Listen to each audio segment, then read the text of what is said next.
Bharatiya Janata party की तो बात ही छोड़ यार, स्वर्ग ले आ दिया। कांग्रेस ने तो इतना हरामपना कराया, हिंदू जाया तो मैं कहता हूँ उसको वोट देता है तो हिंदू है ही नहीं। कि कांग्रेस दावा करे कि इस बार हरियाणा से उखाड़ के फेंक देंगे। भाई महाराज जीवता तो दावा कौन जा, राम जीवा जितने तो दावा कौन जा भारतीय जनता पार्टी ने, अपन सर्व भारतीय जनता पार्टी के। तो राहुल गांधी जो वायदा करते हैं जिस हिसाब से वो नेतृत्व। राहुल गांधी का नाम छोड़ यार, जिसकी जात का बात ना पता ना हमारा हिंदुस्तान में क्या मांगता है। ओ भाई तू या बता, मोदी अब काल भी के हवाई जहाज यहाँ गई फर देती, रूस भी खूब तगड़ो सो और ऑस्ट्रेलिया भी तगड़ो सो, दुनिया का कितना प्रबंध था सारा उनके लिए खुल गया।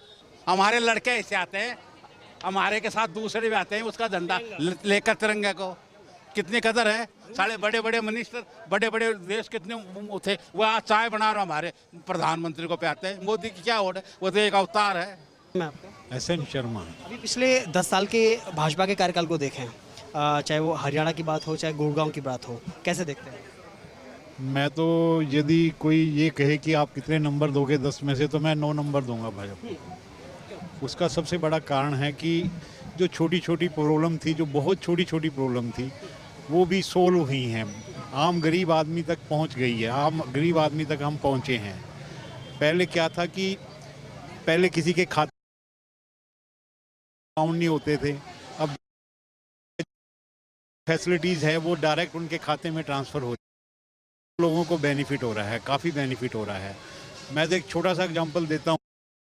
पहले यदि आप लोग ने देखा हो तो एक बहुत ही छोटा सा काम, छोटा सा क्या, बिल्कुल ही बहुत माइनर काम था, जिसमें सेल्फ अटेस्टेड सर्टिफिकेट, जो बच्चे हम सर्टिफिकेट को बोलते थे, 10वीं का सर्टिफिकेट अटेस्टेड कराना है, तो वो बेचारा स्कूल में कभी प्रिंसिपल के कभी किसी के यहाँ धक्के खाता था। आज इस सरकार के आने के बाद वो इतना छोटा सा काम था, वो हर बच्चा अपने आप सेल्फ कर देता है और वो सेटिस्फाई हो जाता है। तो ये बहुत ही छोटे छोटे काम है। सबसे बड़ा काम जो शौचालय का ले लो। अब शौचालय क्या था कि गरीब की जो बिटियां थी वो दोपहर में कहीं जा नहीं सकती थी, अब वो ये काम कर रही हैं, अपना आराम से अपने घर में शौचालय बन गया है। सरकार को काफ़ी बेनिफिट हुआ, लोगों को बहुत बेनिफिट हुआ, बच्चियों को बहुत, बच्चियों की इज्जत जो बाहर एकदम से खुले में जाती थी वो बची है। काफ़ी मेरे हिसाब से बहुत ज़्यादा फ़ायदा हुआ है। मैं तो यही कहूँगा कि बीजेपी सरकार ने काफ़ी अच्छा काम किया है और आगे भी मैं चाहूँगा बीजेपी सरकार ही हरियाणा में आए। और ख़ासकर हरियाणा में तो बहुत छोटी छोटी जो जैसे डी ग्रेड की भर्तियां थी, उसमें काफ़ी अच्छा काम हुआ है, गरीब आदमी को रोज़गार मिला है। पहले सिर्फ एक जातिवाद को लेके सारी वो चलती थी, अब वो चीज़ें ख़त्म हुई हैं।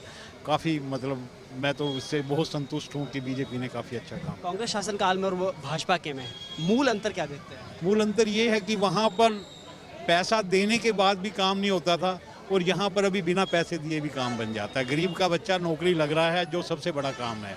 गरीब का बच्चा को रोज़गार मिल रहा है, गरीब के बच्चे को अच्छी जगह एडमिशन मिल रहा है, जिसमें कोई ज़्यादा कोई वो नहीं करता। कंपटीशन पे यदि वो सही तरीके से क्वालिफाई कंपटीशन को करता है तो उसको जॉब मिल जाती है। ये एक बहुत अच्छी, क्योंकि योग्यता को प्राथमिकता मिल रही है, तो बहुत अच्छी चीज़ है। अगर बात करें गुड़गांव शहर की, तो यहाँ की मूल समस्याएं ऐसी कौन सी हैं जिस पर सरकार को ध्यान देना चाहिए या फिर भावी विधायक को ध्यान देना? यहाँ की जो मैं जो मूल समस्याएं बताऊंगा कि यहाँ पर क्या है कि एक तो जितनी रोडें हैं उन पे रेहड़ी वालों ने इन्होंने कब्जा कर लिया है। मतलब क्या वो उसको थोड़ा सा हमें कंट्रोल करना पड़ेगा। मैं ये नहीं कह रहा, मैं उनके अगेंस्ट नहीं हूँ, लेकिन उसमें होना ये चाहिए कि उनको रिकॉग्नाइज करना चाहिए, कोई रिकॉग्नाइज जगह देनी चाहिए, निश्चित जगह होनी चाहिए।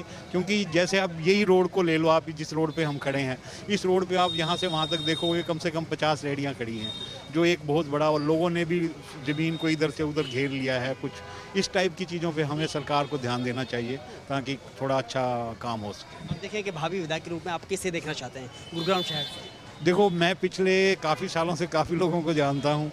जहाँ तक मुकेश शर्मा की बात है, मुकेश शर्मा जी बहुत सोशल आदमी हैं और मेरे हिसाब से बहुत बार इन्होंने लोगों के जो ऐसे, और इन्होंने कोई कास्ट का कोई इसका कोई वो नहीं है, इन्होंने सभी धर्म में सभी बच्चों की, सभी संस्थाओं की, जैसे सबकी मदद की है। तो मैं ये चाहूँगा कि काफ़ी अच्छा काम किया इन्होंने, और मैं तो मुकेश शर्मा को ही वो दूंगा कि यही हमारे विधायक होने चाहिए। कितनी उम्मीदें करते हैं आप?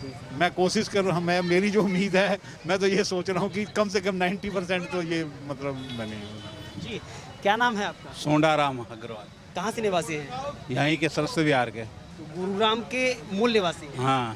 तो क्या बदलाव देखते हैं पहले के कांग्रेस शासनकाल का और अब भाजपा के शासनकाल भारतीय जनता पार्टी की तो बात ही छोड़ यार, स्वर्ग ले आ दिया। कांग्रेस ने तो इतना हरामपना कराया, हिंदू जाया तो मैं कहता हूँ उसको वोट देता है जो हिंदू है ही नहीं।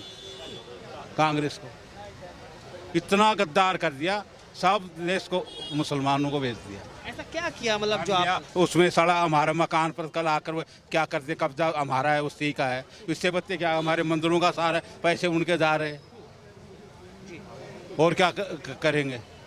हर चीज़ उन्हीं उनको दे रखी है। हिंदुओं को कोई अब आया है हिंदुओं का राज, 15 साल से राज आया है। लेकिन इसके बावजूद भी कांग्रेस दावा करे कि इस बार हरियाणा से उखाड़ के फेंक देंगे। भाई महाराज जीवता तो दावा कौन जा, राम जी वहाँ जितने तो दावा कौन जा। भारतीय जनता पार्टी ने अपन सर्व भारतीय जनता पार्टी की, भारतीय जनता पार्टी की सीट आएगी गुड़गांव से। कोई भी आओ, 2 टिकट ले आएगा, जो जीतेगा 1 लाख वोटों से। गुड़गांव के लिए, हरियाणा के लिए कौन बेहतर है? हरियाणा के लिए भारतीय जनता पार्टी अच्छी है। क्या उम्मीद करते हैं, क्योंकि जिस हिसाब से समस्या देखी जा रही है, जैसे कि इन्होंने अतिक्रमण की समस्या बताई, जल भराव की समस्या बताई, पानी निकासी को लेकर के, तो बहुत सारी समस्याएं भी हैं जो लंबे समय से समाधान नहीं हो पाई। समस्याएं तो जब बस रही है, जब हो रही है समस्याएं, निहाली एक दिन में थोड़ी होती हैं। मैं तो कहता हूँ ये बाढ़ आना ही बंद हो जाए, अगर सब जगह तालाब बना दे, इतने उंडे सारा पानी बरसात का एक जगह इकट्ठा हो जाए, तो पानी भी काम में आवे और ये पानी भराव भी खत्म हो जाए। अगर गुड़गांव की बात करें तो यहाँ से विधायक के रूप में किसे देखना चाहते हैं? हम तो विधायक भारतीय जनता पार्टी का देखना चाहते हैं भाई, उसी से उम्मीद है, बस उसी से उम्मीद है। चाहे वो कोई भी आता है। कोई भी हो, मैं तो भारतीय जनता पार्टी का आदमी चाहिए। लेकिन लगातार जिस हिसाब से मोदी की सीटें कम हुई केंद्र में, जिस हिसाब से ये तो आदमी लोभ का मारे वो 1 लाख रुपया ले गया, वो हमारे गाड़ियों बूढ़ियों ने सब ने वो 1 लाख रुपया दिए कि भाई हमारे खाते में 1 लाख रुपये आएंगे।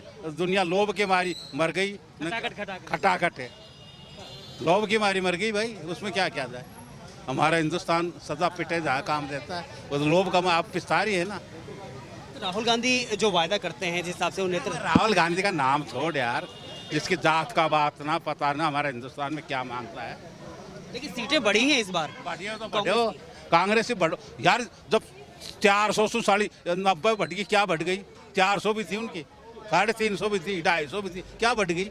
वही हिसाब होगा भाई। एक लड़का 30% से पास होगा 40 से लेकर, और एक 100 लेने वाला 90 ले लिया, उसका बढ़ गई। क्या बढ़ गई यार? बढ़ क्या गई बता? देखिए जिस हिसाब से मोदी के खिलाफ में महागठबंधन बनाया गया, और आज भी चोर सारे एक होते हैं। हमने सब चुनाव में देख लिए, हारे हुए एक होते हैं। चोर सारे इकट्ठे होते हैं, साहूकार इकट्ठे नहीं होते कभी भी। लेकिन आपको ऐसा क्यों लगता है कि जो मोदी के विरोध में जाएगा वही चोर है? हैं? जो मोदी के विरोध में है वही चोर है? मोदी के विरोध में नहीं, एकता के बारे में कह रहा हूँ मैं, विरोध के बारे में नहीं। विरोध तो सदा ही चल रहा है, मैं उसके बारे में नहीं कह रहा, मैं तो एकता के बारे में कहता हूँ। विरोध नहीं, न्यारे न्यारे लड़ रहे थे, बताओ चोर कौन था? 1 मिनट के लिए बता। वही आज सारे एक हो रहे, वही जेल में थे, उसमें जब वो लगा था स्वतंत्र में, क्या नाम से। लेकिन अभी मुद्दे की अगर हम ये समझना चाहें, हरियाणा के लिए जातिवाद मुद्दा है हरियाणा में। ओ भाई तू या बता, मोदी अब काल भी हो गया, हवाई जहाज यहाँ गई फर देती। रूस भी खूब तगड़ो सो और ऑस्ट्रेलिया भी तगड़ो सो, दुनिया का कितना प्रबंध था, सारा उनके लिए खुल गया। हमारे लड़के ऐसे आते हैं, हमारे के साथ दूसरे भी आते हैं, उसका झंडा लेकर तिरंगे को। कितनी कदर है। सारे बड़े बड़े मिनिस्टर, बड़े बड़े देश कितने थे, वो आज चाय बना रहे हमारे प्रधानमंत्री को पे आते हैं। मोदी की क्या होड़ है, वो तो एक अवतार है। आपने भी अवतार मान लिया? मैं तो अवतार मान रहा हूँ, कोई बिना शक्ति बिना थोड़ी इतना हो सकता है। लेकिन कुछ लोग जब जब जब ये बात कही जाती है, इतने देशों में कहीं भी उसको अनादर हुआ है क्या? हमारे आड़े गए थे, वो पदामा खुलवा लिए थे। लेकिन जो मोदी के राज में महंगाई और बेरोजगारी की बात, महंगाई, अरे महंगाई कहाँ है यार? आज महंगाई को 500 का नोट को 5 रुपए का कर रहे, 1 मिनट में कर दे, महंगाई तो खत्म है। तनख्वाह भी 100 2 बिनती उड़ा दे, और महंगाई में भी देख कितनी मद्दी है। तनख्वाह देखने तो आधार गुणी हो गई, आधार गुणी तनख्वाह हो गई। वह देखो ना महंगाई तो जब दिखा है। आपको नहीं लगता कि ऐसा कुछ? मैं तो नहीं दिखता, मैं तो कहता हूँ हाँ केवल एक आखिरी सवाल एक और करना चाहूंगा आपके लिए मुद्दा, अगर हरियाणा की बात करें क्योंकि विधानसभा चुनाव हरियाणा में है, तो यहाँ के मुद्दा जातिगत मुद्दा है, विकास का मुद्दा है या धार्मिक मुद्दा है? हमें तो भाई विकास का मुद्दा चाहिए, धार्मिक का चाहिए, विकास का। तो अयोध्या में भी हुआ था, क्या हुआ? हार गई। तो हार गए तो वो होंगे, उनका कोई दुख होगा, हार गए होंगे तो भाई कोई देखता नहीं। जयचंद भी हमारे में पैदा होया था, सारा हमारा देश का भट्ठा बैठा गया, और हम गुलाम थोड़ी होते। अरे जयचंद भी उसका मौसी का लड़का ही था, ऐसे होंगे आदमियों का। सही चीज बहुत मुश्किल से पतती है ना, धीरे धीरे पता पड़ेगा। इतनी इतनी स्पष्ट बातें शायद ही कुछ लोग बोल पाते हैं, कुछ लोग और हैं। जी क्या नाम है? RS सैनी। क्या माहौल, अगर मुद्दा की बात करें तो हरियाणा के लिए मुद्दा क्या है चुनाव के हिसाब से? किस मुद्दे पर चुनाव लड़ा जाएगा? विकास के मुद्दे पे, जी। और 14 के बाद जो विकास हुआ उसके बाद ही उसके ऊपर इलेक्शन लड़ा जाएगा। ये क्या विकास हुआ? अगर हरियाणा में बात करें, गुड़गांव में हम बात पूछो कि क्या नहीं हुआ। मैं 85 में यहाँ पे आया था, वैसे का वैसा। तो 2014 के बाद जो चेंज हुआ पूरे उसके अंदर, और गुड़गांव के अंदर तो खासकर जो हम देख रहे हैं वहाँ पे, तो ऐसा चेंज हमने कभी देखा ही नहीं था। ये तो इसके ऊपर वोट किया जाएगा। और जब से मोदी आया, सबका साथ सबका विकास, कोई किसी से भी कोई भेदभाव नहीं है, कुछ नहीं है। तो इसलिए हम बीजेपी के साथ हैं। लेकिन इसके बावजूद सीटें कम हो जाती हैं।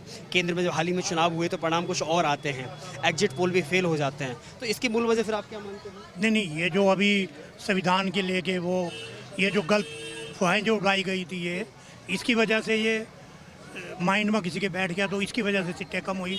और अब आने वाले उसमें अब देख लेना।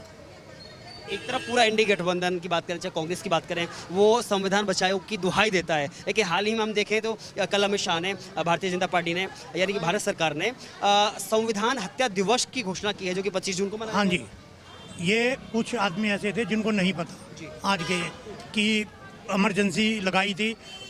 हमारे को मालूम है लेकिन किसको नहीं पता है। तो इसके मनाने से जो पूरी उसको जो है, छोटा या बड़ा, सबको पता लगेगा कि ये जो संविधान को बचाने के चक्कर में ये दिखाते घूम रहे हैं, इन्होंने क्या किया ये। तो इसलिए ये जो मनाया गया 25 जून का, तो इसलिए इसको लगा कि पूरी दुनिया को पता लगे, ये पूरे इंडिया में पता लगे। ये जी कुछ कह रहे थे दादा? हैं? मैं कहता हूँ अगर मोदी ना होता ना तो कोरोना की बीमारी ऐसी आई जिसमें जनता 25% ही बचती हिंदुस्तान में, 75% खत्म हो लेती। ये तो उसकी थी कि भाई बचा दिया। वो कहते हैं कि मोदी के आने के बाद ही कोरोना आता है, उसके बाद ही सुनामी आती है, जो काम नहीं करता है उसी की तरफ लगेंगे। बिना GST आती है, उसी के बाद नोटबंदी आती है। नोटबंदी में भी सही था, परंतु थोड़ी सी गलती होगी उसकी, मोदी जी की। ये वो जो खुले पैसे बांटवा दिए ना, 4-4, 5-5 हज़ार रुपये, अगर वो खाते में देखकर जमा करवाते ना, तो नोटों की ऐसी आते जब लोग देखते रहते। सारे बैंक काले रुपये बन गए। अगर नोट वैसे खुले नहीं देते ना, सारों के बैंक में जमा होकर फिर वापस मिलते, तो हिंदुस्तान का वह नक्शा होता जो कहते जो।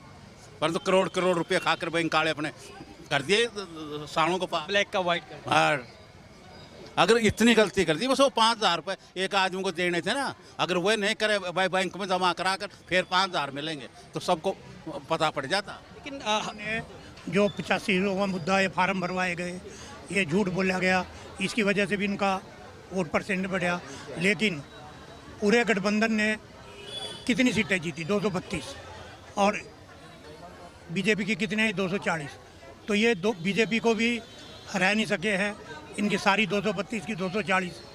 तो आप इससे भी अंदाजा लगा सकते जो इलेक्शन अब की बार हुआ तो शायद इतना टाइट कभी नहीं होगा। लेकिन फिर भी बीजेपी ने 240 सीटें अपने दम पे निकाल ली हैं। अभी समझने का प्रयास करें गुड़गांव का, गुड़गांव में मूल समस्या क्या है?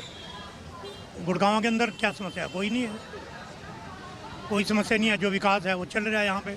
सारे जितने भी ये पुल एरा जो भी बनने थे वो बन गए हैं, और भी यहाँ पे चल रहा है। अब बात करेंगे अगर भावी विधायक के रूप में यहाँ से किसे देखना चाहते? देखो, वो तो जो बीजेपी से अगर कोई भी खड़ा होगा तो हम, कोई भी विधायक होगा तो बीजेपी को जिसको मिलेगा हम उसके साथ है, उसके साथ है। कुछ और क्या उम्मीद करेंगे अगर बात करें मुकेश शर्मा की, तो इनसे क्या उम्मीद? नहीं, मुकेश शर्मा ने बहुत जो काम कर रहे, मुकेश शर्मा है, बहुत काम कर रहे हैं ये। तो अभी जो सर्वे हुआ उसके नंबर 1 पे मुकेश शर्मा है, नंबर 2 पे नवीन जिंदल है, अभी 2 पे नवीन जिंदल, और 3 पे ग्रोवर है। तो मैं सर्वे देख रहा था, उसके अंदर मुकेश नंबर 1 पे है ये।